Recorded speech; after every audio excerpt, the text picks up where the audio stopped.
जम्मू कश्मीर के उपराज्यपाल मनोज सिन्हा ने गुरुवार को कहा कि यूटी के शेष जिलों में 4G की बहाली के लिए एक समिति जांच कर रही है और आने वाले दिनों में जल्द ही अच्छी खबर आएगी। प्रेस वार्ता पर एक सवाल के जवाब में उन्होंने कहा कि उन्हें पता है कि यूटी जम्मू कश्मीर में सिर्फ 2 जिलों में 4G काम कर रहा है और उम्मीद है कि आने वाले दिनों में जल्दी अच्छी खबर आएगी। जम्मू कश्मीर में उद्योग से खुशहाली लाने के लिए सरकार ने 28,400 करोड़ रुपए की नई औद्योगिक नीति को प्रभावी बनाने का अहम फैसला लिया है। नए साल में इस नई औद्योगिक नीति के लागू होने की घोषणा करते हुए उपराज्यपाल मनोज सिन्हा ने कहा कि अगले 18 सालों में इस नीति से केंद्र शासित जम्मू कश्मीर की तकदीर बदल ही जाएगी। गणतंत्र दिवस के अवसर पर देश विरोधी ताकतों द्वारा जम्मू में वारदात को अंजाम देने की खुफिया एजेंसियों की चेतावनी पर सभी सुरक्षा एजेंसियों को सतर्क रहने को कहा गया है। सभी संवेदनशील स्थलों और सुरक्षा बलों के शिविरों पर सुरक्षा व्यवस्था कड़ी कर दी गई है। आईबी के पास लॉन्चिंग पैड पर आतंकी घुसपैठ करने के लिए तैयार हैं। इसको गंभीरता से लेते हुए केंद्र सरकार ने आईबी पर तैनाती के लिए अतिरिक्त अर्ध सुरक्षा बल उपलब्ध करवाए हैं। आईबी के पास घुसपैठ के सभी रास्तों पर बैरिकेड्स लगाकर चेक पोस्ट स्थापित किए गए हैं।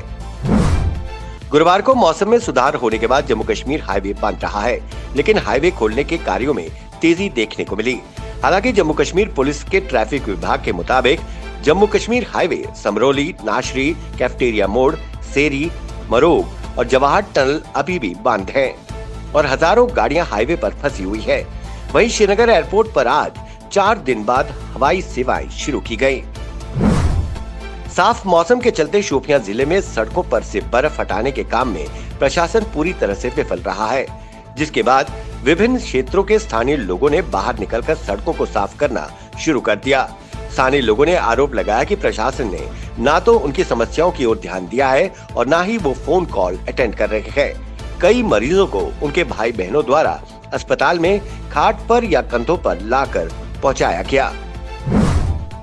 साफ मौसम के बावजूद प्रशासन द्वारा बर्फ हटाने के काम में धीमी गति के चलते पूर्व मुख्यमंत्री उमर अब्दुल्ला ने सरकार पर निशाना साधते हुए ट्वीट किया। उन्होंने कहा, मौसम विभाग की तरफ से जारी बहुत भारी बर्फ की चेतावनी के बावजूद चुनौतियों का अनुमान लगाने में सरकार असफल रही है और घाटी में जीवन को पूरी तरह से बिगाड़ कर रख दिया है। लोगों को इससे काफी नाराजगी है। जम्मू नगर निगम ने शहर में फैली प्लास्टिक की बोतलें और गेंद से निपटने के लिए शानदार पहल शुरू की है। पॉश कॉलोनी गांधीनगर से निकलने वाले प्लास्टिक के निपटारे के लिए जम्मू नगर निगम ने 3 बॉटल क्रशिंग मशीनें लगा रखी हैं। इन मशीनों को लगाने का मकसद गांधीनगर से निकलने वाले प्लास्टिक की बोतलें व कैन को मौके पर ही निपटाया जा सके। जम्मू बस स्टैंड में बने नवनिर्मित मल्टी टायर पार्किंग उद्घाटन से पहले ही चर्चा में आ गई है। इस हफ्ते हुई बारिश के बाद से पार्किंग की छत से बारिश का पानी टपकना शुरू हो गया है। ये नजारा इस बिल्डिंग की तीसरी मंजिल, जो कि व्यवसायिक गतिविधियों के लिए बनाई गई है, वहां पर दिखा गया। इस घटना के बाद से लोगों ने बिल्डिंग की कंस्ट्रक्शन पर ही लापरवाही पर सवाल करना शुरू कर दिए हैं। इस बार गणतंत्र दिवस पर स्कूल में सांस्कृतिक कार्यक्रमों का आयोजन नहीं होगा। शिक्षा विभाग स्कूलों में गणतंत्र दिवस को संविधान दिवस के रूप में मनाएगा और इस दिन स्कूलों में सिर्फ संविधान की प्रस्तावना पढ़ी जाएगी। सभी स्कूलों में आयोजित होने वाले इस कार्यक्रम को ऑनलाइन या वीडियो कॉन्फ्रेंसिंग के जरिए भी प्रसारित किया जाएगा, ताकि जो लोग कार्यक्रम में शामिल नहीं हो सकते वो ऑनलाइन ही इससे जुड़ सके। जम्मू स्थित पीडीपी दफ्तर में आज पीडीपी के संस्थापक और पूर्व मुख्यमंत्री मुफ्ती मोहम्मद सैयद की बरसी मनाई गई और उन्हें भावभीनी श्रद्धांजलि दी गई। इस अवसर पर भारी मात्रा में पीडीपी के नेताओं और कार्यकर्ताओं ने उन्हें याद किया।